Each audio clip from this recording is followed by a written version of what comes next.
La crise sanitaire du Covid-19 a aggravé la situation du secteur de l'édition au Maghreb et fait ressurgir la nécessité d'une libre circulation du livre entre la Tunisie, l'Algérie et le Maroc pour répondre à un besoin tant économique qu'intellectuel.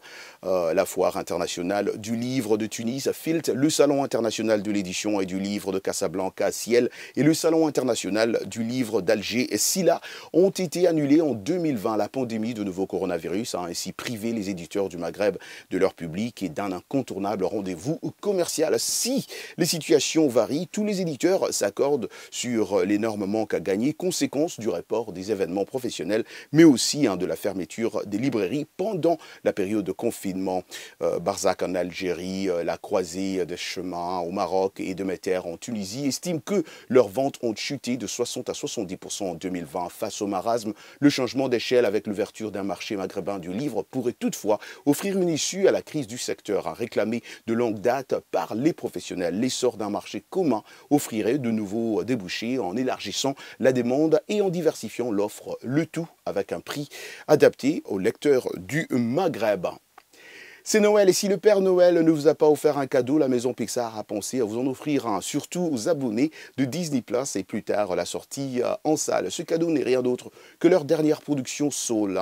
Avec Soul, Pixar offre le 25 décembre un voyage onirique sur le sens de la vie. Donc aujourd'hui, dans la veine de ces films les plus ambitieux et singuliers, 23e long métrage du studio Pixar qui a marqué l'histoire de l'animation de Toy Story au monde de Nemo, Soul relate les tribulations entre la vie et la mort de Joe Gardner, un prof de musique de New York qui souhaite devenir jazzman auprès des plus grandes stars. Soul est en tout cas un parfait produit d'appel à la plateforme Disney Plus lancée dans une course au nombre d'abonnés avec d'autres mastodontes télé, Netflix, Amazon et j'en passe. Ouais, Pixar ne blague pas quand on parle de Pixar.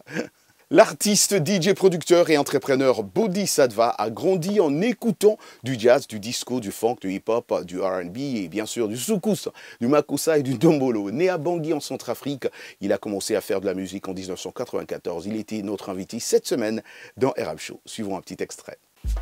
En 1994, disons que j'avais commencé, j'animais pas mal, bon, les soirées à l'époque d'anniversaire, et j'avais mon groupe vers les 95-96.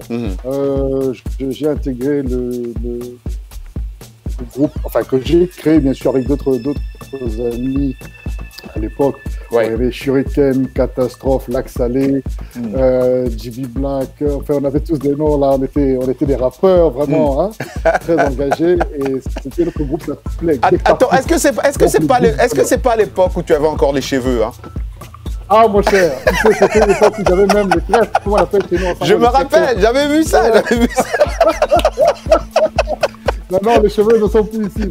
À tous mes collègues, à vous tous, chers téléspectateurs, je vous envoie mes vœux les plus sincères d'espoir, de bonheur et de paix pour cette période de fête, ainsi que pour toute l'année à venir. Passez un bon week-end en compagnie de VO Afrique.